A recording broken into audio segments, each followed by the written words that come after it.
तुम्हारे एक्सप्रेशन से अगर मैं जज करूं तो मैं इस बात को एज्यूम कर सकता हूं कि तुम्हें ऑलरेडी पता है। यश ने तुरंत ऐसा कहते हुए सिमरन की तरफ देखा, जब सिमरन उसके शब्दों पर जरा भी रिएक्ट नहीं कर रही थी।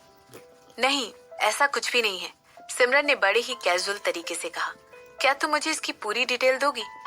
नहीं, मुझे पता है तुम्हारे पास वो सारे तरीके हैं जिसकी वजह से तुम इसके बारे में वैसे भी पता लगा लोगी।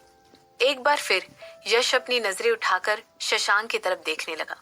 यश को पता था कि वो आदमी अपने ही तरीके से अपनी चीजें करना चाहता है, और अगर उसका सोचना सही था तो शशांक के आदमी ऑलरेडी उसके अतीत को खंगाल कर देख रहे थे। अच्छी बात है, मुझे वैसे भी डिटेल में जाने की कोई इच्छा नहीं है, सिमरन ने जवाब दिया। तो क्या अब तुम ये बताओगे मुझे कि तुम टेबल तक क्या ला सकते हो? मैं हैकिंग करने में बहुत ही अच्छा हूँ, यश ने ऑफर करते हुए कहा। हैकिंग करना इतना भी अच्छा काम नहीं है, और ये कोई बहुत स्पेशल काम नहीं है। मेरे हस्बैंड भी हैकिंग अच्छी तरह से कर सकते हैं। सिमरन का जवाब सुनकर यश की आईब्रो शक भरी नजरों से ऊपर उठ गई थी।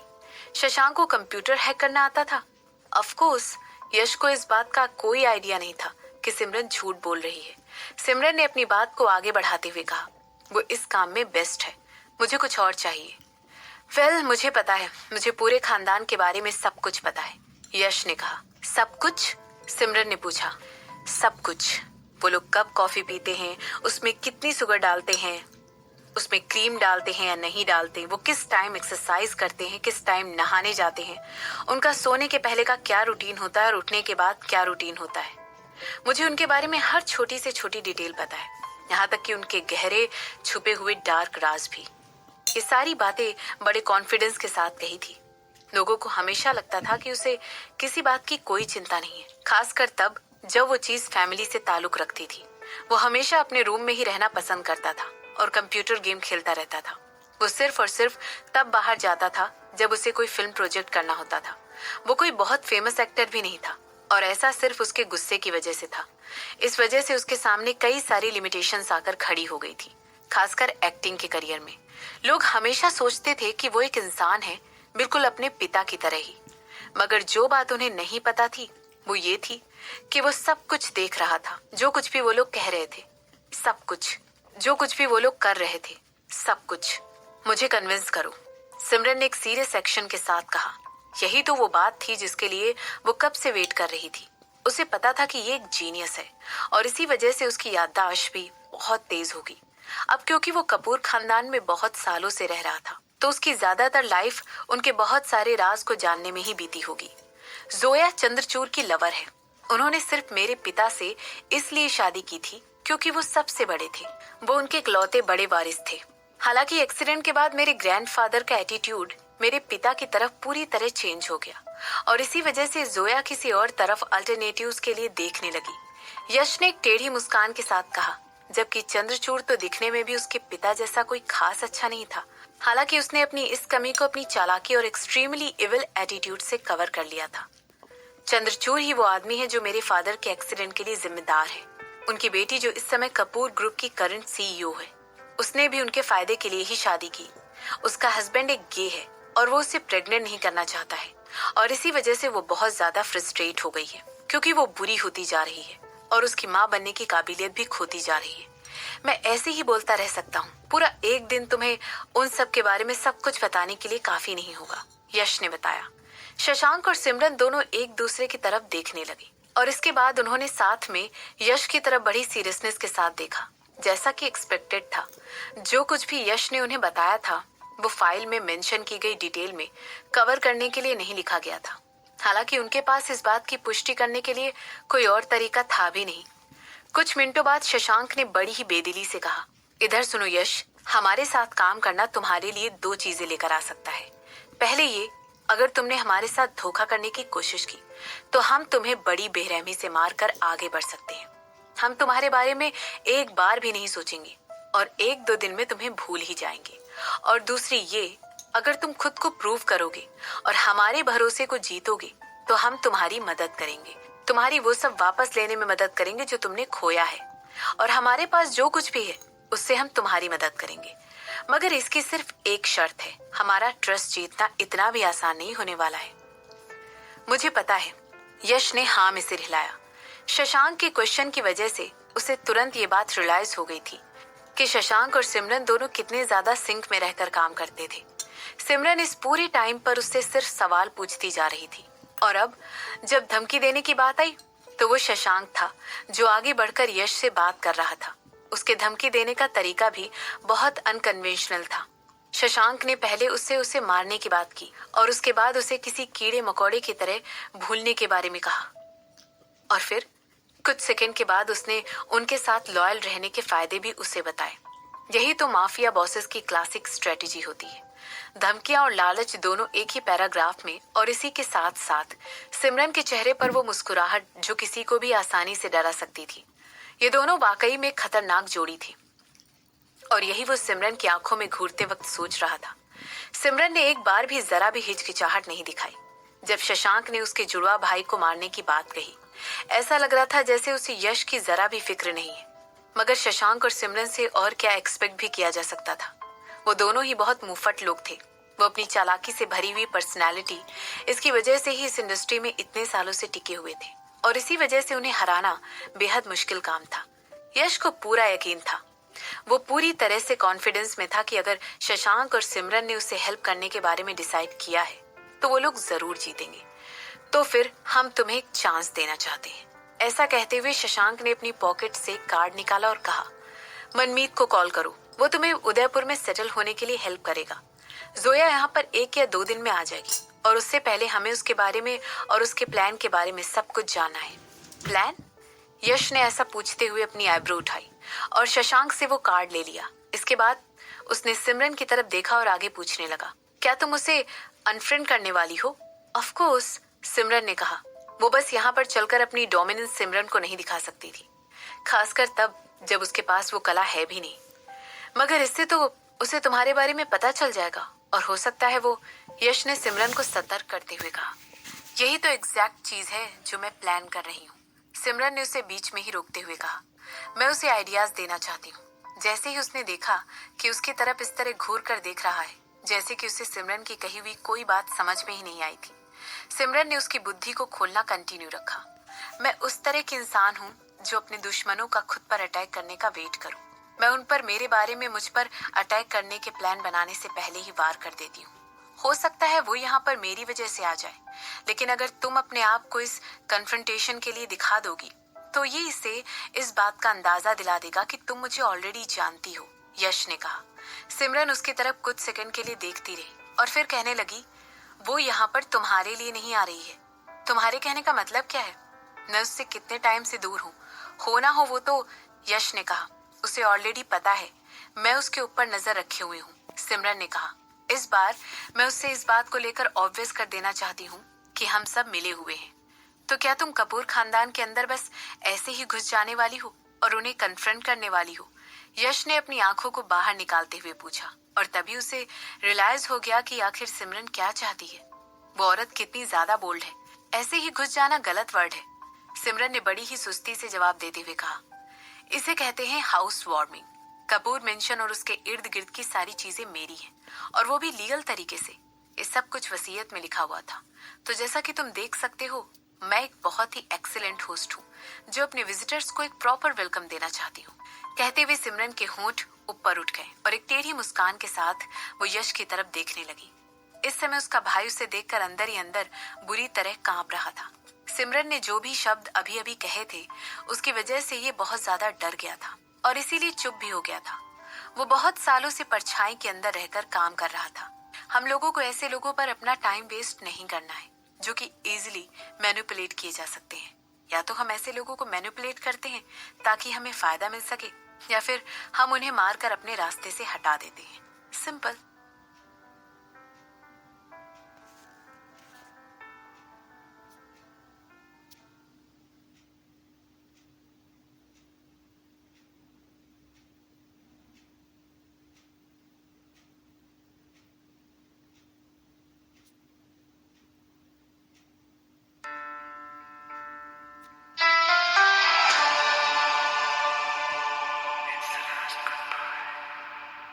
क्या तुम अपने पिता से जल्द ही मिलने वाली हो? शशांक ने ऐसा पूछते हुए सिमरन को एक कप कॉफी दी और उसके सामने जाकर बैठ गया। इस समय उसके चेहरे पर एक सीरियस एक्सप्रेशन था और वो सिमरन के रिस्पॉन्स का वेट कर रहा था। हाँ, मैं जाने वाली हूँ। सिमरन ने हाँ में सिर हिलाया। जोया और कपूर फैमिली यहाँ पर 3 दिनों में आ जाएंगे। उन्हें जाकर देखना इस बात का डिक्लेरेशन होगा कि तुमने लड़ाई छोड़ दी है, सही है ना? ऐसा कहते हुए शशांक की आवाज में एक वरी साफ साफ नजर आ रही थी। सही कहा। ऐसा कहते हुए उसने शशांक को एक कंफर्मेशन दी और उसकी आंखें शशांक की आंखों से जा टकराई। इसके बाद कुछ ऑब्जर्व करते हुए वो शशांक से कहने लगी, तुम थोड़े घबराए हुए से नजर आ रहे हो। एक नॉर्मल इंसान हमेशा उन लोगों के लिए चिंता करता है जिनसे वो बहुत प्यार करता है। शशांक ने कहा, मगर तुम तो नॉर्मल नहीं हो। इस लड़ाई में तुम मेरे साथ हो, तो फिर तुम इतना ज्यादा घबरा क्यों रहे हो? सिमरन ने पूछा। क्या तुम्हें लगता है कि तुमने अपनी कैपेबिलिटीज को ओवर एस्टिमेट कर लिया है? पता नहीं किस वजह से मुझे लगता है कि यश हम लोगों से कुछ छुपा रहा है और हमें उन लोगों के बारे में कंप्लीट इन्फॉर्मेशन नहीं मिली है। मुझे नहीं लगता है कि हम इस सिचुएशन में अंधे बनकर घुस सकते हैं बिना कुछ जाने। जैसे ही शशांक ने ये कहा, सिमरन ने तुरंत अपनी एक आईब्रो उठा ली और उसे देखकर मुस्कुराने लगी। ऐसा कौन कह रहा है कि मैं इसमें अंधों की तरह जाने वाली हूँ? सिमरन ने पूछा। तुम्हारे कहने का मतलब क्या है? शशांक ने पूछा। मैं उस तरह के इंसान नहीं हूँ जो किसी भी लड़ाई में अंधों की तरह घुस जाऊं, और तुम्हें ये बात अच्छी तरह पता है। ऐसा कहते हुए सिमरन ने अपनी कॉफी का एक घूंट भरा और कहने लगी, क्या तुम्हें ये लगता है कि मैं ऐसी जंग छोड़ आऊंगी जिसे मैं जीत ही नहीं सकती हूँ?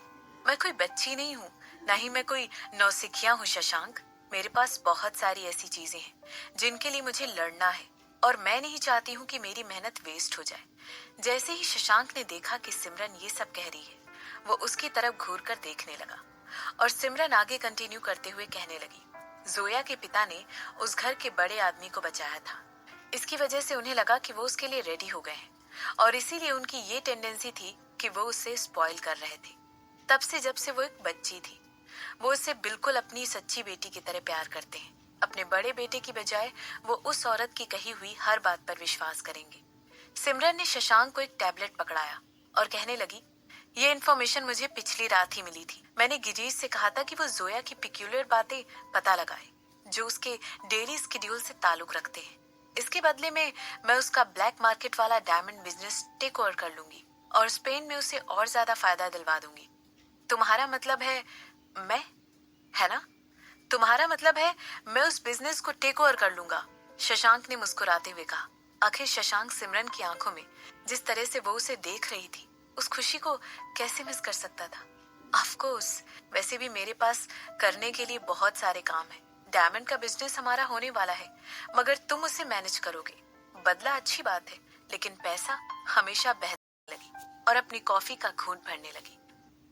इसके बाद वो आगे कहने लगी, मैंने हेमंत के पिता से कह दिया है कि वो गिरीश के साथ इस बारे में कोऑर्डिनेट कर ले, क्योंकि गिरीश का स्पेन में बहुत ज्यादा दबाव चलता है। और ऐसा पूछते हुए वो टैबलेट पर तस्वीरों को देखने लगा। हर संडे जोया अपने पिता और अपने भाई की कब्र पर जाती है, वहां पर फूल हटाती है और नए फूल रखती है और कुछ मिनटों के लिए वहीं ठहरती है। इसके बाद वो खुद को पैम्पर करने के लिए ब्यूटी पार्लर जाती है। जब से मुझे कल ये इन्फॉर्मेशन मिली है, मैंने तुरंत मिस्टर रायचंद से कहकर सीसीटीवी चेक करवाया जो मैंने उनकी कब्रों के ऊपर लगवा रखा है, और मेरे हाथ जैकपॉट लग गया। सिमरन ने एक टेढ़ी मुस्कान के साथ कहा। हर बार जब जोया वहां से जाती है, एक आदमी वहां पर आता है जो उससे कुछ साल बड़ा दिखाई देता है, और वो भी उन कब्रों पर जाकर विजिट करता है। सबसे अजीब बात इन सब में ये है कि वो वहां जाकर जोया के रखे हुए फूलों को उठा लेता है। उन लोगों ने सीसीटीवी फुटेज का इस्तेमाल करते हुए उस आदमी का पीछा करने की कोशिश की ताकि वो उसे पहचान सके, लेकिन वो लोग नाकाम रहे। वो आदमी बहुत ज्यादा सतर्क था और उसने कई सारे तरीकों का इस्तेमाल करके कब्र के पास से गुजरते हुए खुद को छिपा लिया। और तुम्हें लगता है ये आदमी उसका भाई है, जिसके बारे में ऐसा समझा जाता है कि जब वो लोग बच्चे थे वो तभी मर गया था? शशांक ने कहा। जैसे ही उसने ऐसा कहा, सिमरन ने बहुत एक्साइटेड होकर हाँ में सिर हिलाया। स्मार्ट लोगों से बात करना हमेशा कितना अच्छा होता है। सिमरन को हमेशा ही फोर्स करके उन लोगों को सब चीजें फीड नहीं करानी पड़ती हैं, और थोड़ी सी बात बताने पर ही वो लोग हमेशा आगे की बात गेस कर लेते हैं। बिंगो! सिमरन फिर से मुस्कुराने लगी। अगर मेरा अंदाजा सही है तो उन लोगों के पिता भी जिंदा हैं। तुम्हें नहीं लगता है कि ये हकीकत से बहुत परे की बात है? शशांक ने पूछा।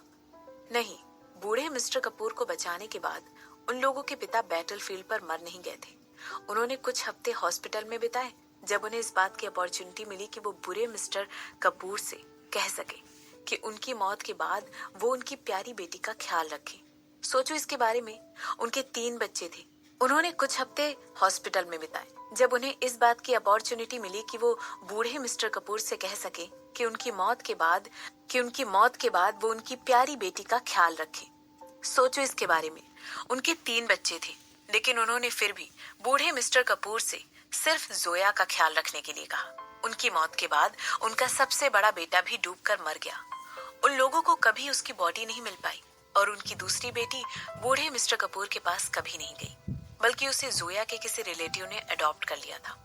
मेरा मतलब है, मेरे पार्ट पर यह सिर्फ एक स्पेकुलेशन है। सिमरन ने अपने कंधे हिलाते हुए कहा। उसकी आंखों में इस समय एक शैतानी ग्लिम्स साफ साफ दिखाई दे रहा था और इसकी स्माइल और ज्यादा ब्रिलियंट हो गई थी।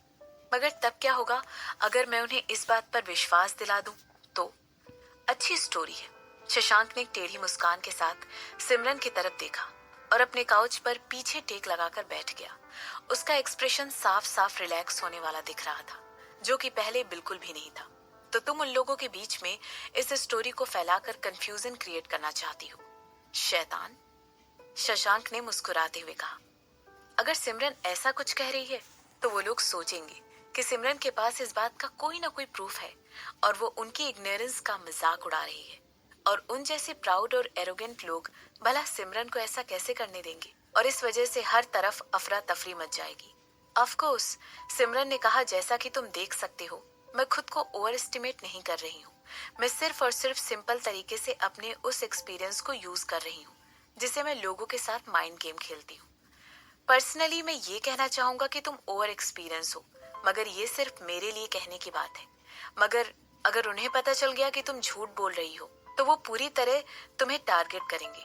बूढ़े मिस्टर कपूर को उस आदमी ने बचाया था और इसके बदले में उन्होंने उस आदमी की बेटी की देखभाल की। ये बिल्कुल सही चीज है।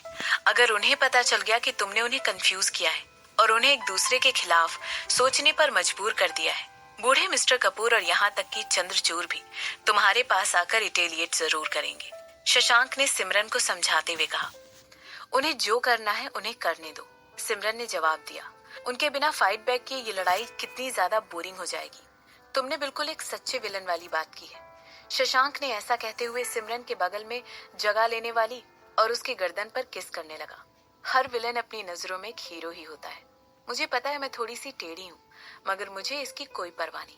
मेरे पास ऑलरेडी तुम हो। इसके बाद हम दुनिया में कहीं भी घूमने जा सकते हैं और यहाँ तक कि हर कंट्री में जाकर शादी कर सकते हैं, जैसा कि तुमने पहले मेंशन किया था। सिमरन ने खिलखिलाकर हंसते हुए कहा और उसे फील हुआ कि शशांक उसके पैरों पर ऑलरेडी सर्कल बना रहा है। सच में तुम सब कुछ छोड़ छाड़ कर मेरे साथ ट्रेवल करोगी और दिन दिन भर मैनेज नहीं करोगी? शशांक ने पूछा। बिल्कुल भी नहीं। पैसा अभी भी सबसे ज्यादा जरूरी चीज है।